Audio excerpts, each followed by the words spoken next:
Man, nandito na ako sa Wawawin. Regalo ko sa Raider. Ay, thank you. Tingnan kayo ngiti.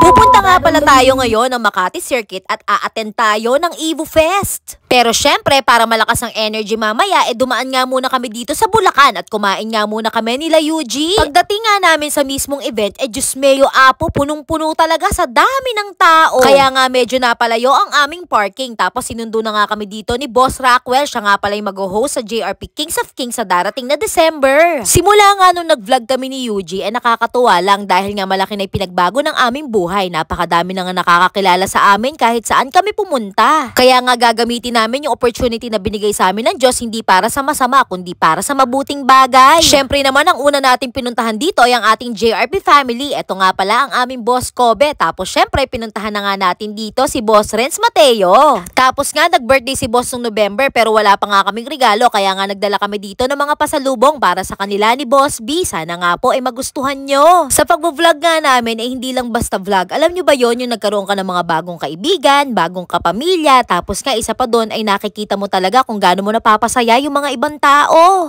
Man, nandito na ako sa Wawawin.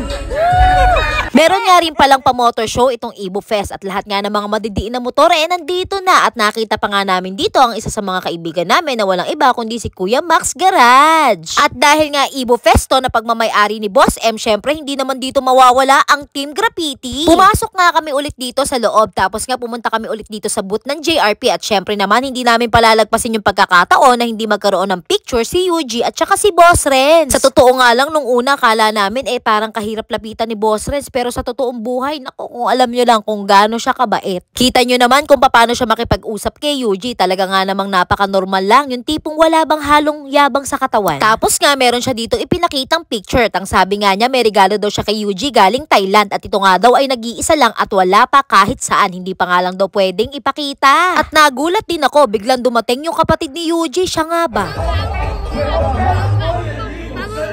Habang naglalakad nga kami, nakita naman namin itong dalawa, kita nyo naman, Diyos meyo, sana all may katabi sa damuhan. Dumaan na nga rin kami dito kay Ninong ng The Local Recipe at syempre naman, nangumusta kami ni UG tapos hindi natin palalagpasin yung pagkakataon na to na hindi mamimit. Walang iba kundi si Boss Junar Mateo, ang kapatid niya ni Boss Renz Mateo na CEO ng RS8 Philippines.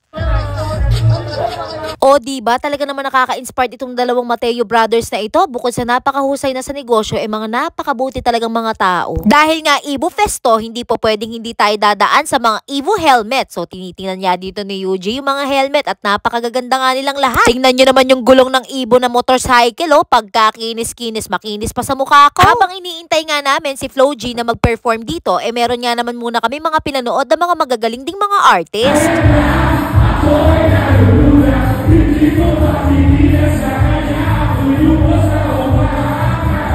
Nandito nga rin pala si Boss Sigunyal. Kita nyo naman, enjoy nga lang sila ni UG. At habang naiinip nga kami, bumalik nga muna kami dito sa booth. At wala pa nga daw si Flo G. Alas 10 pa nga daw lalabas. Pero eto naman ang Flo G ng JRP family. Naks, hanep.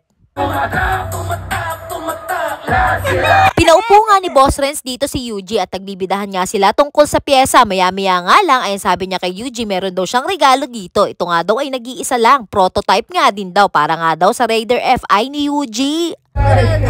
Dinisign ko yan. Wala pa lumabas. Tignan mo. Regalo ko sa Raider. Ay, thank you. Yung ano niya, yung design. Yung handlebar, Carl. Nakita mo yung handlebar. Kalukuhan. Kasi mga prototype sa kano. Para alam na yun ng first year. Everybody hands up! Ay, masaya ka na naman. Swing arm ba to? Swing arm na kayo dito.